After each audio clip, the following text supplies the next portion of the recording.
What do you got, Coach? 3 things that all coaches need. Who would you put on your Mount Rushmore of coaches? New York or the Aces? Definitely going with the Aces. All right, 4th down. Who has the tougher job, coaches or officials?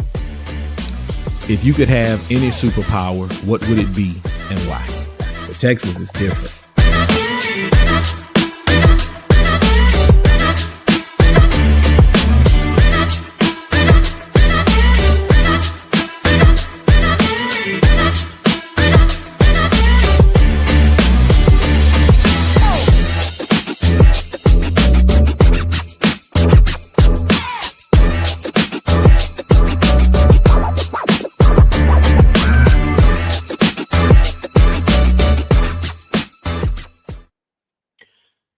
Welcome to the Coaches Co-op. This is the face of disgust. Because, this thing works when it wants to work. Just like now, you see how we are vertical, right? Mm-hmm. That's not how we're supposed to look. But you know what? I don't care. I don't care. I don't care. My name is Michael Prejean. Most people know me as Coach P, but today I'm slim with the tilted brim representing today. Still got my work clothes on. All right. I'm here with the artist formerly known as WNBA Tay. She is now known as T Tay, and we'll tell you what the TW stands for at another time. So here's what we are going to do. I had some tea time, and I had it pulled up on the computer, okay? Now, I'm going to tell you what happened. We started recording, and I closed the tab because we had already done the tea time, okay? I can't find the tab anymore.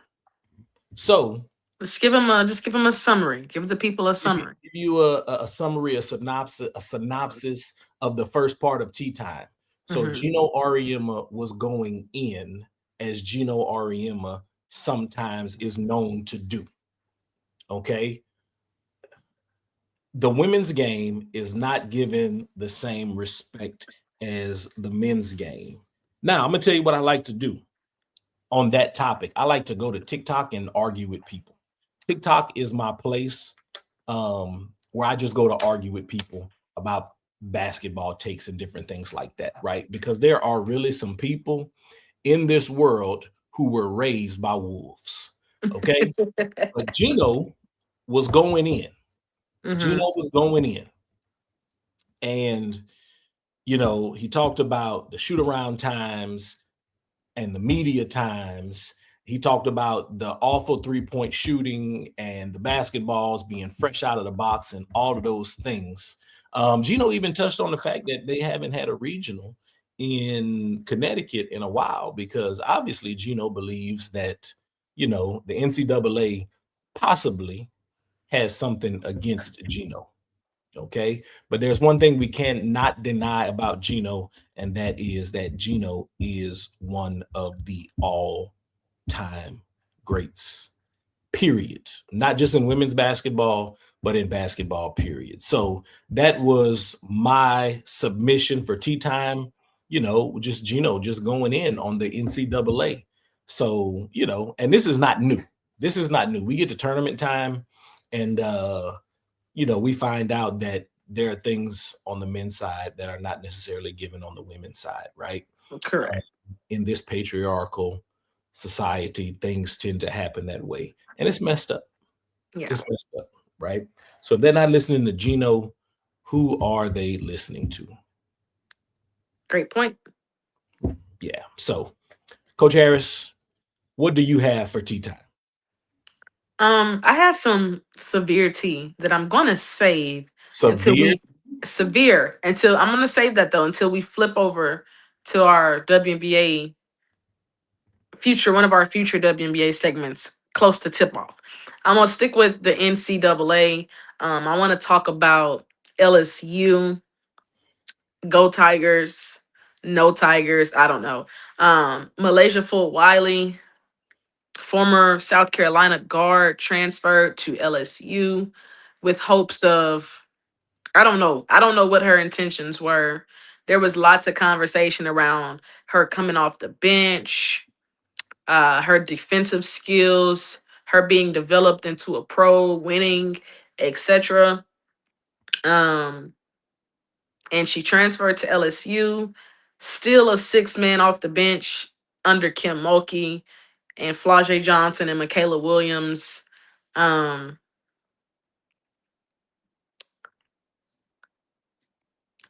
gets bounced in the Sweet 16 on a buzzer beater to Duke. Had a really outstanding, like a really great performance herself, personally, in the game. But there's a lot of conversation surrounding whether or not she made a poor decision, probably based off emotion and not logic, considering South Carolina's going to their sixth straight Final Four. 6. Sixth straight Final Four, which would have been her third straight Final Four. She won a championship her freshman year, played in the championship game her sophomore year, and is passing up an opportunity to play in the Final Four her junior year. So I don't know. I think that she does get a level of freedom that you don't get in very disciplined teams like South Carolina. But I think at some point we ask the question, is it about, like Flau'jae says, just hooping, or do you want to win? That's the $1,000,000 question. That is, yeah, that's a real question. And that question is asked on the very basic levels as well, right? So when you have the level of talent that she has probably never had to answer that question. Do you want to hoop or do you want to win? Because her hooping probably led to winning. Now, this is a young lady, and this is, of course, going to be on the World Wide Web. Anybody be able to see it. So I'm not going to speak harshly about this young lady, but I do want to say this. You alluded to her coming off the bench in South Carolina. She also came off the bench at LSU. That's your common denominator. Yeah. That's your common denominator. Time will tell. There are talented people in all walks of life who don't necessarily make it to the pinnacle. Rule number one, actually law number one in the 17 undisputed laws of teamwork is 1 is too small a number to achieve greatness. That's law number 1 in the 17 indisputable laws of teamwork. So not saying that she's trying to do things on her own, but nobody accomplishes great things alone. So the things that are cliche for a reason, unless you are Michael Jeffrey Jordan. And what I'm referring to is there is no I in team. But Michael Jordan said, but there's an I in win. So he is the only person who gets to use that analogy. He's the only person. Okay. So that's tea time. Let's transition. The Comets are back. The Comets are coming back to Houston, Texas. Woo! Listen, I've made a plethora of posts and TikToks, and I'm delusional. So I'm going to assume that they saw my posts and TikToks and they said, let's do this. Maybe they did. I'm sure they saw a lot of posts about the Comets coming back to Houston, right? Number one, Houston Comets. I will not refer to you as the Connecticut Sun anymore. You are the Houston Comets. Comets. From today on out, you are the Houston Comets. So Houston Comets, will you have a lottery for season tickets? Okay. Or are you gonna make everybody buy them? That's my first question. Will there be a season ticket lottery? like giveaway lottery, not like Yeah. everybody put in and then the Yeah. first people. No, I don't want to pay for my season tickets. I want to win them. I Mhm. want to win them. Number 2, Fertitta, Tillman Fertitta. I'm talking to you like I know you. I don't know you. Down my street, I wouldn't even know that's you. Okay. Where are the Comets playing? Are they playing in the Fertitta Center? Toyota. They're playing in Toyota Center for I sure. saw a post, not sure. It seemed pretty fact checked, accurate. It Yes. said Toyota Center and coming back as the original Houston Comets. Okay, cool. So definitely needs to not be in a collegiate arena. I was talking to you about this the other day. When I went to the New York Liberty game last summer at Barclays, a professional team playing in a professional arena, the game day experience was unmatched. Mm-hmm. Game day experience was unmatched. So what we need, Houston, Texas, we need to not be fair weather fans. Mm-hmm. Okay. We need to get out and we need to support our Houston Comets. Yay. Every game needs to be a sellout. Okay. Mm-hmm. Every game needs to be a sellout. So current players on the Houston Comets roster. Okay. You got Marina, I don't duck any smoke ever, Mabry. Okay. Tina Charles, who's going on her 40th year in the league. Sanaya Rivers. Sanaya Rivers. I think Houston will love her. I think Houston is going to love Marina Mabry as well. Now, we're Yes. talking like they're going to be playing tomorrow in Houston. Right. These players may not even be on the roster when they get here. Yeah. Hopefully they still have Anissa Morrow and Aaliyah Edwards, 2 young players that I really, really like. Olivia Nelson Aduda. Yeah. Really, really like her as a basketball player as well. Bria Hartley, currently on the Houston Comets roster. She's, I think, on her 30th year in the league. She's been around for a while as well. So yeah, we are very excited about Yes. the Houston Comets coming back to where they belong. So I kind of want to bridge these 2 things if I can. Gino's rant. Mm-hmm. And the Houston Comets coming back to Houston, WNBA expansion. As we get, I'm gonna use this as a segue into the new CBA, the WNBA CBA. I told you I like to go and argue with people on TikTok, right? Uh-huh. People will. It's amazing to me how men do not want women to get paid. Yeah. Like it is absolutely amazing to me that men will, like, they be making stuff up. Yeah. There's a lot of dummies out there, okay? It's a lot of dumb people on this planet. I probably shouldn't have said that on a public forum. But y'all know them. Y'all went to school with them, okay? Yeah. You went to school with some of these people. You know that everybody's elevator don't go past floor 1. Some of them get stuck between floors 1 and 2. You got some friends who are not the sharpest tool in the shed. You got some friends that are not even in the shed. Okay. You got some friends don't know how to open the door to get in the shed. Yeah. All right. So all of those things. But it is amazing to me how the inequity still exists. People who want the inequity to continue to exist. So I mean, Gino's rant, right? Mm-hmm. Instead of having 4 regional sites, you have 2 regional sites. Like what? Yeah. We get to the Sweet 16 weekend and we got 2 regional sites. Maybe good for fans in that local area. Maybe they can go and catch all the games, right? But yes. Not necessarily good for the game, right? Not necessarily good for the game. So the game has to be marketed, in my opinion, much better, right? Mm-hmm. The women's college game has been excellent, but I am disappointed in one thing in the women's college game. That is the lack of upsets. Yeah. So the one thing that I was clearly looking for in this year's NCAA tournament were upsets, because upsets show, in my opinion, that the growth of the game. Mm-hmm. That means there are more good players spread throughout the game and not just necessarily concentrated in certain places. We got the same 4 teams in the Final Four that were in the Final Four last year. The Elite 8 games were not good basketball to watch. The games weren't fun to watch. They weren't close games, right?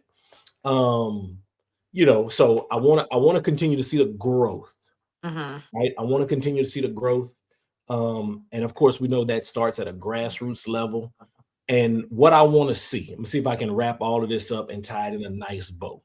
What I would like to see at the grassroots level is young women being coached by other young women or women in general. If they're coached by a man, let them be coached by a man who is not crazy. That's the best way I can say that, right? Who's just coaching his baby and don't care about the rest of the babies, Mm-hmm. right? So a man who is going to be 10 toes down for the growth of the women's game. Young women who are 10 toes down for the growth and marketing of the women's game. Because I really believe those of us who are for women and for the women's game, I believe we need to be on the offensive Mm-hmm. and not defensive in continuing to grow our game. With that being said, there's still a lot of people out there who don't want women to get paid, who Mm-hmm. are against the growth of the league and all of that stuff. But to those people, I will say, let me mute my mic if I say this. Okay, all right, here we go. Let's talk about the CBA real quick. CBA, I was watching this all summer. Uh-huh. I'm gonna be honest with you. I didn't think we were gonna have a WNBA season on time this year. Yeah. It seems like both sides were pretty dug in. So I'm looking at this article by Michael Vopel on ESPN.com, and here are his top 10 wins in the CBA. Number 1 is meaningful revenue sharing. Mm-hmm. That means something. The number, y'all just go to my TikTok and look at the people who just didn't want these women to get a piece of the pie. Absolutely crazy. Number 2, salaries that make sense. All right. So salaries are going to grow for WNBA players at every level of experience and impact. This new salary scale doesn't just put more money in the players' pockets. It allows franchises more flexibility in how they build their teams. That is crucial because the way the salaries and the roster spots were, it was kind of funky, right? Number 3, codified charter travel, right? So huge. Charters largely rid the WNBA of embarrassing travel issue stories that would seem to come up every year. These ladies are professional. All right. Prioritizing health and wellness is number 4. Family first commitments, number 5. We know after the 2022 season, De'Arica Hamby's contentious parting with the LA Sparks. She said she was traded because she was pregnant. Mm-hmm. Okay. So roster size guarantee. Injuries happen. Rest is necessary. Previously, teams were allowed to carry as many 12 players, but they could have fewer. Okay. So now 12 will be mandated, and up to 2 developmental players can be signed per team without that counting toward their roster or salary cap. Okay. Bigger rewards for performance. So money is a powerful motivator. Okay. You got to increase performance bonus for awards and achievement. Everything from being chosen MVP to being named all WNBA first and second teams to getting a championship share for the league title. Let me put a pin in that right quick before I go to number 8. So MVP, reigning MVP is the A'ja Wilson. Did you know she had gum surgery? Yes. Okay, I didn't know that. I saw a clip with her talking about that. But anyway, that's not what I want to talk about. That's not why I put a pin in that. The reason I put a pin in that is, let's say A'ja and Bam get married and they have kids. Oh my goodness, what are those kids gonna be? Are you serious? Oh my goodness. So Asia and Bam, let me say this. Y'all are both Olympians. I'm just tell y'all right now, man. The way France is looking, we're not worried about the women's, but on the men's side, the way France is about to come for our neck in LA in 2028, I need y'all to get on it. I need y'all to get on it. Because we can't have France beating us upside the head. We need the baby out of bios. Come on, Yeah. let's do it. All right, here we go. Number 8, more officiating dialogue and transparency.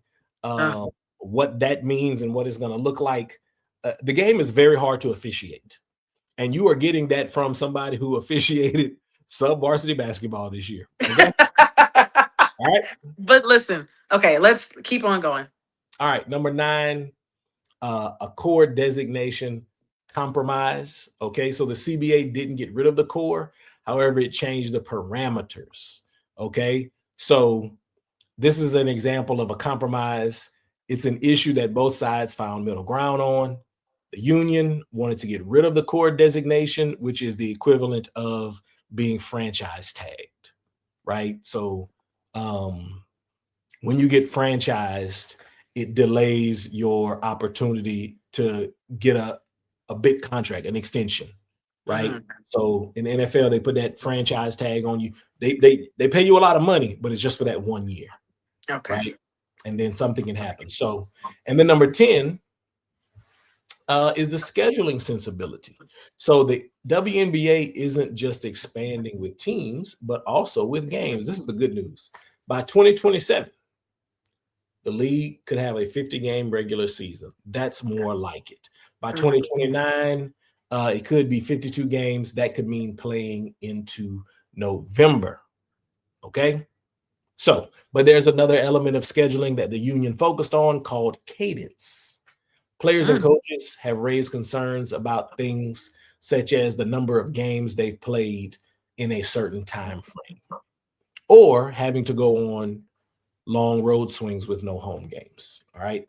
Even with the great convenience of charter flights, some scheduling demands have seemed punitive. So those are the 10 wins in the new collective bargaining agreement between the WNBA and the WNBA Players Association.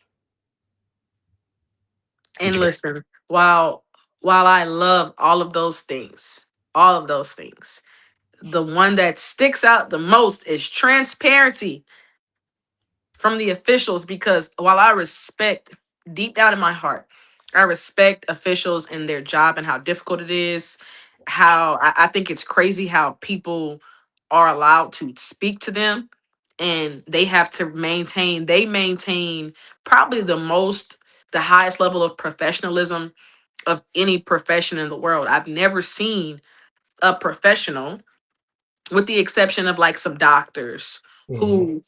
who have the ability to remain professional and kind and courteous and patient when people are cursing them out. But with that being said, I think that the officiating in the WNBA is some of the worst I've ever seen. And that includes Man, sub varsity, middle school, varsity basketball. I think it's actually consistently horrific. oh man. So I'd love to get a little bit more transparency on how, some of the things are being called in the WNBA. I think you went a little far, I right? don't. I think you went a little And far. listen, there's a pool of them. There's only a pool of WNBA officials, Yeah. right? And I'll tell you, I'm gonna say I'll call out the worst one, but I won't, because this is, like you said, this is going on the World Wide Web. Yeah. But there's a certain group of them who are consistently You know what concerning. yes, I completely agree with you on that point. Consistently concerning. Mm-hmm. I want the game, and this is, this is all professional games. Like, call the game that's in the rule books. Yeah. I'm so sick of seeing traveling. I'm so sick of illegal screens, right? So, and this is where, hell, this is how we fix it. you know, America, if we lose the gold medal game in 2028, the NBA, WNBA, the WNBA, American women aren't going to lose, okay? But we need to adopt FIBA rules. You know, it's like we're the only people in the world use inches and feet. The rest of the world is using centimeters and kilometers. Right? We're the only people in the world not playing by FIBA rules. You know, so just change the FIBA rules, make all of that physicality and all of that, since you're not gonna call it consistently anyway. Hell, just make it part of the game. Play by the FIBA rules. Okay, we can get with that. You know, knock the ball off the rim, do all of that stuff, and then maybe, we'd be a little bit better prepared for international competition. And that's really me just talking on the men's. That's you as a fan. Yeah. You know, the women's team is fantastic. Hey, but listen, let Gabby Williams had been a centimeter behind the 3-point line and we lost the gold medal game. But hey, woulda, coulda, shoulda. Yeah, you know, Gabby Williams. Listen, France is coming for our necks. Yeah. All right. Okay, let's talk about let's stay WNBA just for a second. And let's talk about some key dates. So the first key date coming up is the WNBA draft. All right, April 13th, 7:30 p.m. Eastern time on ESPN. If y'all are, hiring any former coaches, remotely so I can work from home, let me know. So I went in, I was like, man, so who's gonna be the top draft pick? Right? Who are we looking at? So who do you think is gonna be the number one draft pick? First of all, let's talk about who has the number one pick again. The Dallas Wings.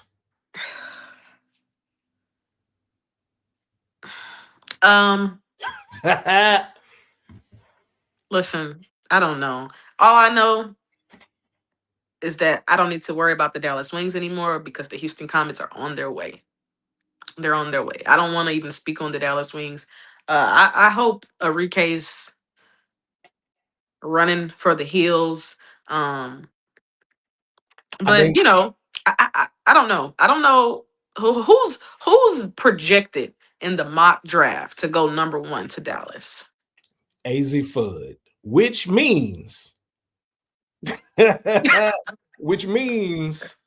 hey, love in the locker room, and Enrique is going to be on the next thing smoking.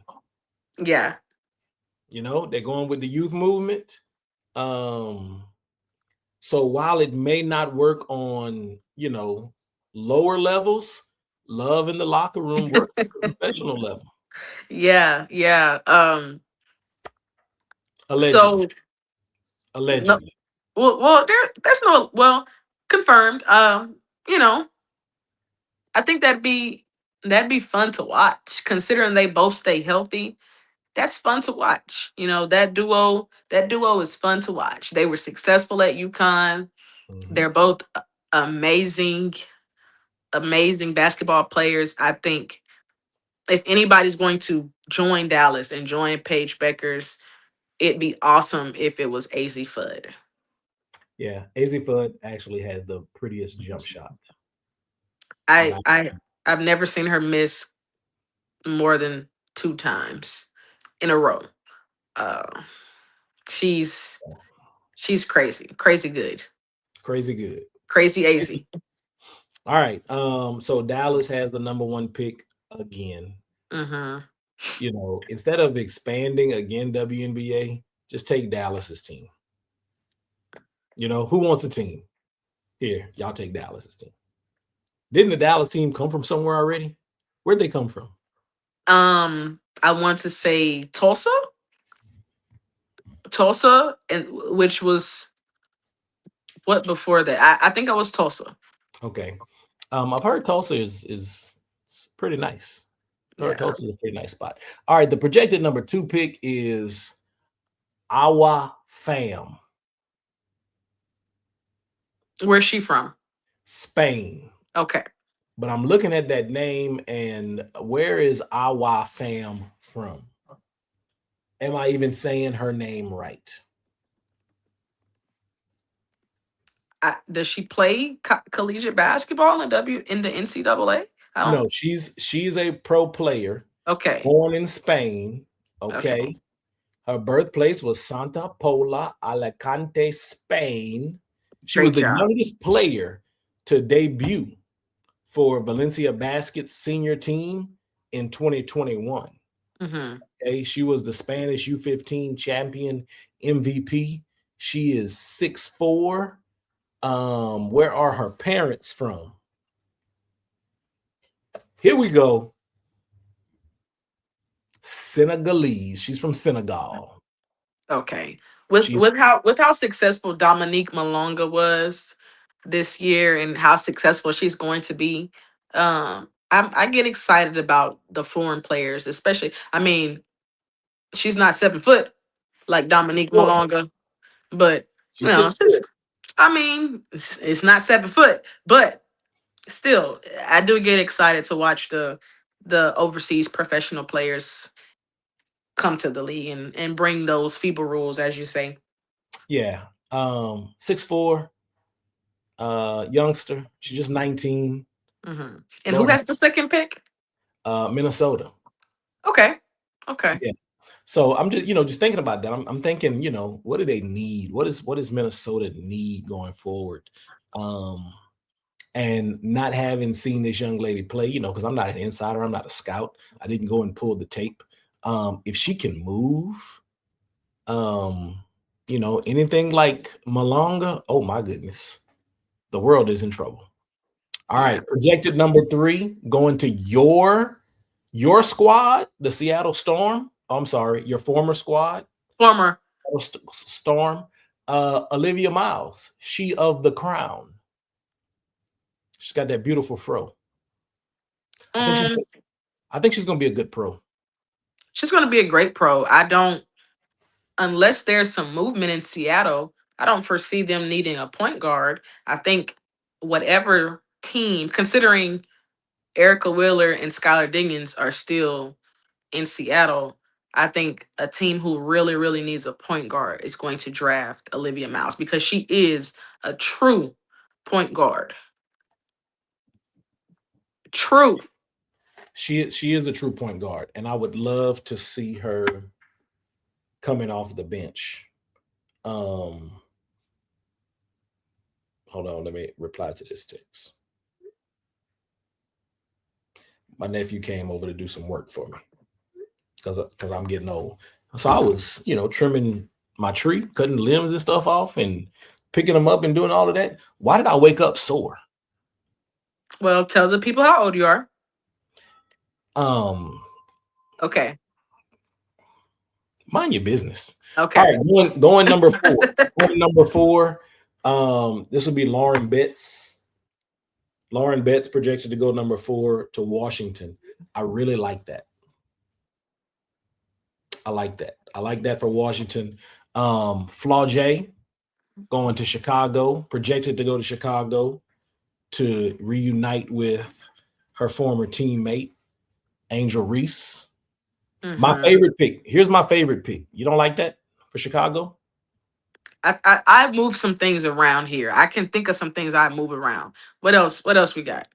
My favorite pick, my sleeper pick, going to Toronto, the Toronto Tempo, is Cody McMahon from Ole Miss. Yeah, Love her game. she's pro ready Dog. in strength, in Yes. physicality, and yeah, yeah. Yes. Love that. Definitely pro ready. Definitely pro ready. Let's round this out so we can talk about the Final Four.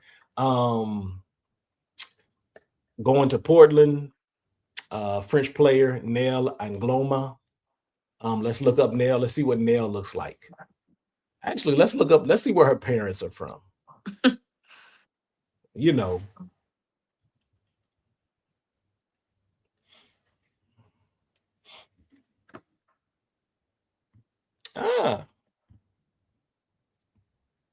Well, Nell is of the melanin. Nell is of the melanin.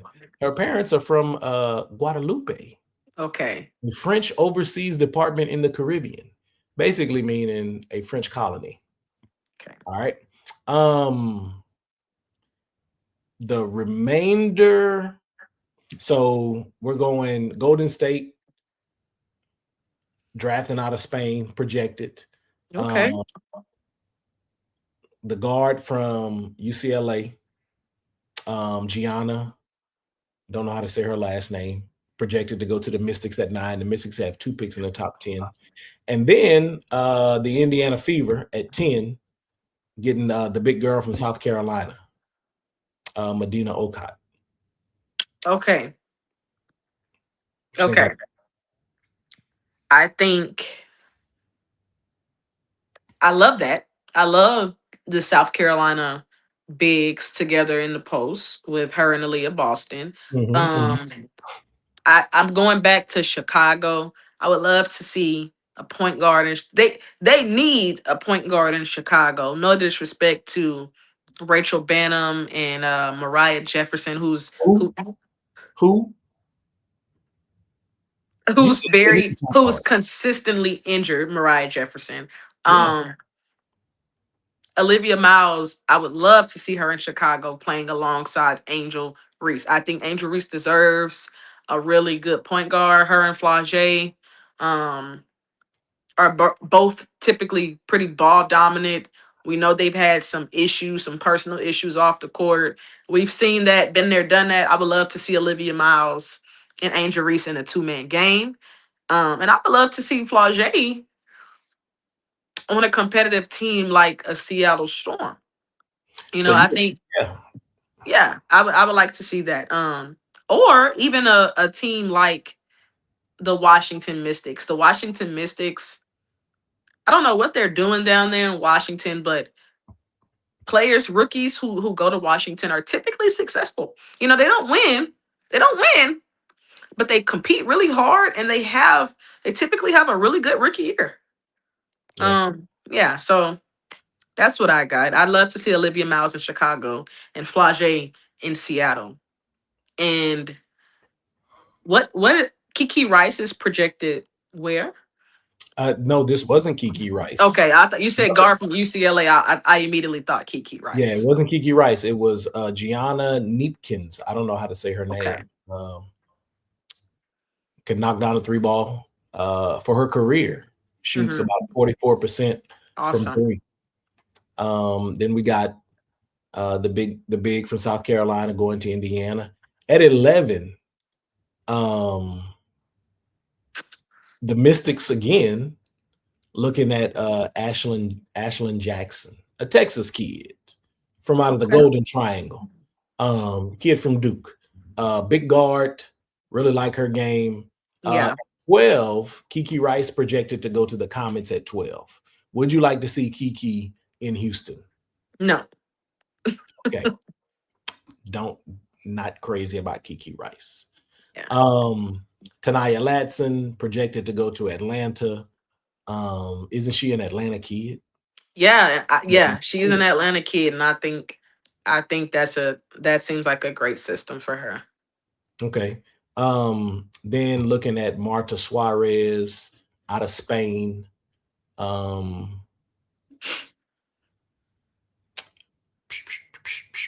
me see. She played for USC. No, she played for TCU. 2 seasons at Tennessee, 2 seasons at Cal, played this last season at TCU. TCU gets all the transfers. They slanging that oil money. Texas Christian University. And then,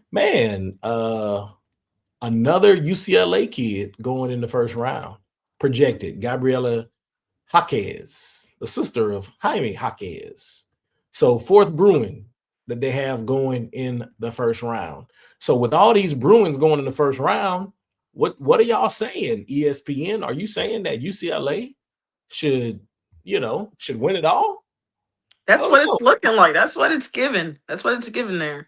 Y'all got 4 pros. All right, so they re-ranked the Final Four, right?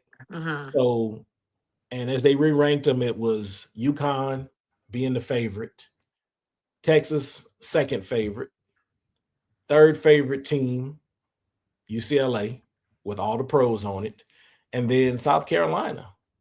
Wow. Yeah, the bottom, number 4 out of the final 4. So let's talk about the final 4. What do you like about UConn? What do you not like about UConn? Um, I like.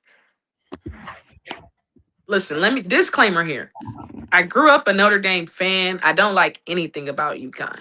I respect the way that they play the game in terms of how they move with the ball and without. I Mhm. respect their continuity and the fact that they are clearly prepared to be professional players. As soon as they touch down at UConn, there is clearly a standard there on the court and off the court that we have to respect. Like I said with AZ, I don't think I'm not familiar with seeing UConn players miss shots. And when they miss shots, it's not consistently. That's why it's so hard to watch a team that's my favorite play them, because every possession I'm expecting them to put the ball in the basket. And I Yeah. think that they're expecting the same thing. So I respect how they score the basketball. Even the way they defend. Um I just don't like UConn. There's that. Yeah. And years ago, I wasn't a UConn fan either, but the level of respect that I have for UConn is absolutely tremendous. Yeah. Um, and this year's team, the most impressive thing about this year's UConn team to me is the level they play defense at. I Yeah. don't They I defend. don't remember seeing a UConn team defend like this. I mean, player player to player, on ball defense, team defense, just a very, very good defensive team. All right, so they're playing South Carolina. I'm a huge I'm pulling for South Carolina all day, every day. Huge Dawn Staley fan. So Hmm. what do you like about South Carolina? What do you not like? Um I love South Carolina. I love their resiliency and how they they're super prepared in a sense. My favorite thing about them is that when they're losing, we still don't expect them to lose. No matter how many points they're losing by, I'm expecting, it's an expectation that they're going to make their comeback and they're going to take the lead because they don't allow themselves to be mentally rattled. They are so composed. That's my favorite thing about them. And they're a young team. They have veteran leaders, but they're still a young team overall in terms of how long they've been playing together, and how long most of them have been playing at South Carolina. What I don't like is sometimes I think they have too many stretches where they are um not offensively aligned. They're not scoring, they're not getting the best shots. And it takes them a while to kind of get back on track. I think they have long stretches where their offense is not what I'm sure Coach Staley would prefer it to be. But again, they stay composed and they figure it out. They turn it up on defense and they figure out a way to score points, when their offense is pretty stagnant. So I'm looking forward to see how Don Staley will scout UConn. So going those stretches without scoring, that can kill them. Yeah, but I think right now they're playing with they're playing with they've got kids who are playing with confidence, who are playing with a really high level of confidence, who have kind of figured out, you know, their strengths and they're playing to them. So, Yeah. So, all right. So when we look at this matchup, who's the best player on the floor? You got UConn and South Carolina. Who is the best player on the floor in this matchup? Sarah Strong is the best player on the floor. No doubt about it. Yeah. Um, who's the X factor? Ugh, I don't know. Maybe I'll say maybe Tanaya Latson is the X factor. You know, I think how she performed, we know kind of what we're going to get from majority of our South Carolina players. If Tanaya Latson can continue to find her way and put the ball in the basket, which is what she was brought there to do, she doesn't have Final Four experience. This is her first year. If she can stay composed, stay ready, stay locked in, and put the ball in the basket, I think that's a great sign for them. All right. UConn wins if South Carolina gets into foul trouble okay. and they don't make shots consistently. If Tessa Johnson can't hit open shots, if Raven Johnson can't hit open shots, and South Carolina's in foul trouble, Oh, they're gonna get 30 pieced. yeah. If that happens. All right. South Carolina wins if They score the basketball at a consistent rate and they turn their stops into transition points. good. One thing I think we need to look out. Here's my X factor. X factor A is Strong being in foul trouble. If she finds herself in foul trouble, that could hurt a little bit. Mhm. But it could also open the door for the Afro Latina, who is outstanding. The young lady from Ecuador, man, she is so good. Fun fact about UConn. UConn has 0 players from the state of Texas. Another fun fact. Doesn't surprise me. Have they had a player from the state of Texas since Mariah Jefferson? Oh man, not that I know of. UConn only has 3 seniors. UConn is everybody's a pro. The whole team's a pro. So there's that. There's that. Yeah.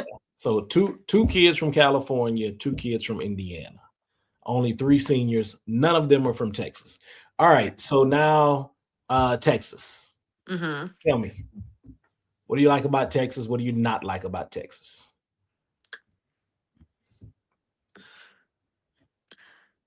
I don't know. I was talking to my dad and I was kind of telling him Texas, it's their time. They've kind of been inching toward, getting close to winning. And I think if any year is going to be the year, it has to be this year, potentially next year. But this is the year where I feel like they really, really need to leave it all out there and try to get it. I really like their energy. I really like their energy and how they play together. Madison Booker is awesome.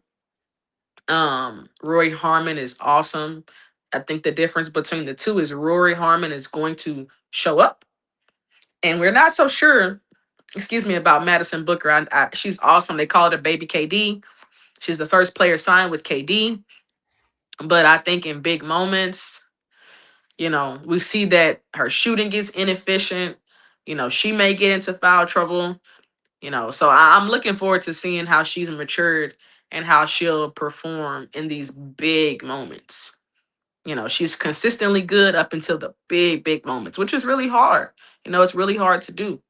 I can't imagine the type of pressure.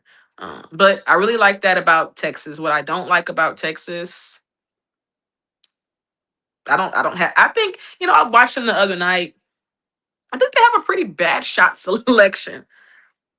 They have a pretty bad shot selection. They let go of a really big lead the other night versus Michigan, which they end up getting back. But that came truly to the poor shot selection. So, yeah. Yeah. They're playing UCLA. They beat UCLA earlier in the year. So let's talk a little bit about UCLA.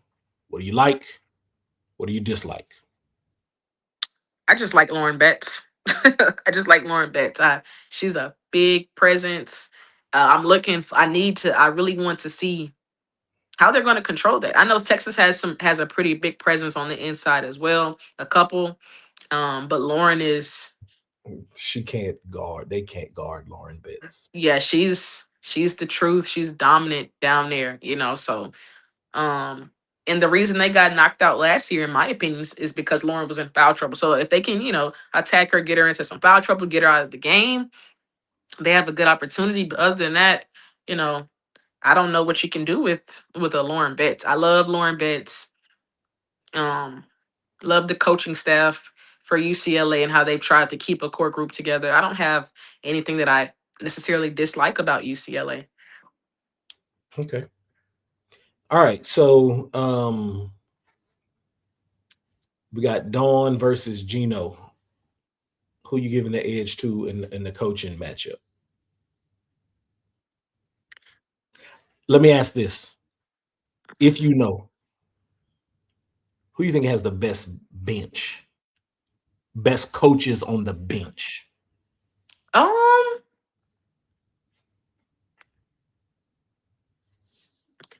I only know the first assistants, for Mhm. both sides. I don't know how I don't know the UConn assistant coach, the UConn assistant coach's name. I don't know how I don't know her name, considering she's been there for about 50 years. Chris Daly. Chris Daly, that's it. I mean, I think that's the strongest that it gets, in my opinion. If Gino was sick today, God forbid, she'd be able to keep that program running at the highest level of play. So yeah, Chris Daly, I don't think it gets any better than that. All respect to the South Carolina coaching staff.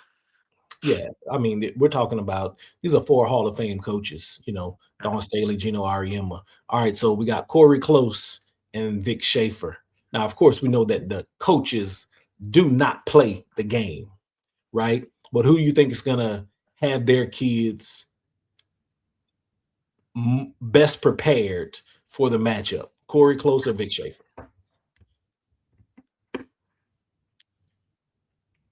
This is a great question. You've called Corey Close the breakdown queen.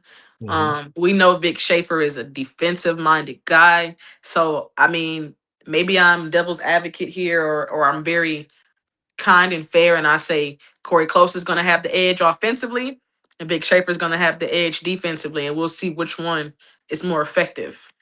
Okay. Yeah. Good. All right. So we've given y'all something to look for as you're watching these Final Four games on Good Friday. All right. Trivia question for you, Coach Harris. Okay. Let's see. What is the one thing that all 4 teams have in common? There's one thing. There's one thing that all 4 teams in the Final Four have in common. What do you think it is?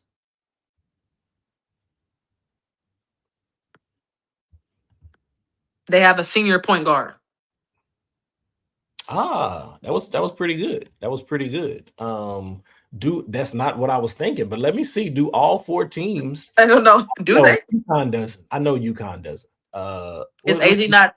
Is AZ not a point guard? So you want to stretch it out like that, really? I don't know.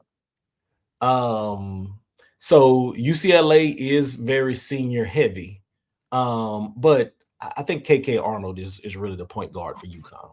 Okay. And she's a junior. Okay. Every team in the Final Four has a player from Europe on it. Okay. UConn has a Black Irish woman. Yeah. Texas has a player from Ireland. So Texas actually has 3 players from Texas, 2 from California. 0 Texans on the UCLA roster, but they do have players from Croatia and Sweden. Okay. And then South Carolina, they got 2 Texans on the roster at South Carolina, as well as 2 kids from Florida, a kid from Canada, a kid from Kenya, and a kid from France. Wow. Okay. So every team in the Final Four has 1 player from Europe. All right, Tay, we're getting ready to get out of here. So, you got to make your predictions now. So UConn versus South Carolina, who wins? South Carolina. I'm going underdog here. I'm going underdog. Okay. She just went with her. She went with her feelings, guys. No, guys, listen. Listen, there's been some years, the previous years, when these two teams have played, and I really thought it was impossible.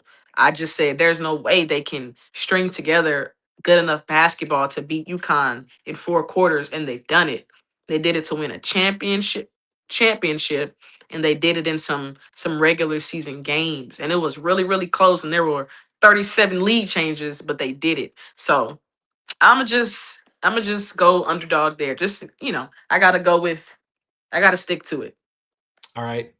Texas, UCLA. Who's the winner? UCLA is the winner. All right. So UCLA and South Carolina.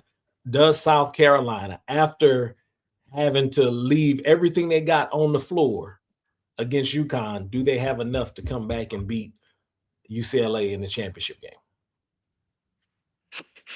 Yes, they have enough. Now, let me just say this. Yes, they have enough. I If mean, South Carolina does not take this win, UConn's winning the whole thing. I have been telling people that UConn are winning the whole thing, but I'm just going with my gut here. But let's just UConn's winning it. That's my prediction. My genuine basketball prediction is UConn is taking this. But I want to see really competitive basketball, and if things go the way that I know they can go and that I want them to go, we're going to see two new teams in there. We're going to see South Carolina and UCLA. It's going to be a really good matchup, and South Carolina's going to win it. okay. Yeah, so I think we're in for some really good basketball on Good Friday. What better way to bring in uh the Final Four than with a nice crawfish boil? It's gonna be some good basketball. So whoever survives Hmm. the UConn South Carolina game is going to be playing the survivor of the Texas UCLA game, because I think both games are going to be just brawls. I think both games are going to be brawls. So now, what team matches up best with Connecticut? I think the team that matches up best with Connecticut is South Carolina. Okay, yeah. Um, yeah. I know it's who it's not. I know it's not Texas. In my opinion, I know Texas is not the team. It comes down to, I think it comes down to matchups, Yeah. right? So Texas is going to press the hell out of you, right? So the first question is, can UCLA's guards handle that pressure for 40 minutes, right? Because Lauren Betts ain't bringing the ball up the floor. Yeah. You know what I'm saying? So if the guards don't handle the pressure, Betts doesn't get the touches. Betts doesn't get the touches. There's no way UCLA can win that game. Then, when I think about South Carolina and UConn, just the matchups, when I think about the matchups, man, you have to defend UConn. You got to defend. And I think South Carolina has the kids to defend them. I don't think anybody can guard Sarah Strong. Let me just say that, right? Because Yeah. she's just unique. But I think they have the bodies. I think they have the athleticism. I think they have the length that Yeah. they can guard them. The thing that'll kill them, I think you hit on it earlier, it's the shot selection, right? So they can't turn it over. Tessa Johnson has got to put the ball in the basket. Joyce Edwards has got to put the ball in the basket. Raven Johnson is going to have to, even if she does not put the ball in the basket, she can't have zero turnovers. I mean, she has to have zero turnovers. Yeah. Right? So she needs to be, plus, on the VPS scale, she needs to be two plus, right? She needs to be 2+ in that range. I think if that happens, they can win. But more than anything, I'm just looking forward to seeing some really, really good basketball. Yes, it's about time. Like you said earlier, disappointed that we didn't get a good amount of or any really true upsets. And although even with there not being any upsets, we didn't even get a lot of competitive games. We saw a lot of blowouts, a lot of games I just turned off. The LSU Duke game was the best game probably thus far. So many games I just turned off. So I'm excited to see some competition, like you said. I'm really excited to really see some good basketball. Yeah. So, all right. We appreciate y'all for hanging out with us. I'm Michael Prejean. That's my government name. Y'all know me as Coach P. This young lady here with me, formerly known as WNBA Tay. Now we will call her TW Tay. We'll tell y'all what the TW stands for a little bit later. So listen, man, appreciate y'all being here with us. Until next time, next time we come back, we'll be talking WNBA. We'll Yay! talk about the WNBA draft, the Houston Comets, because Connecticut, that team doesn't belong to y'all anymore. We're bringing them. All right, until next time, we out here. I'm Coach P for Taylor Harris. Peace.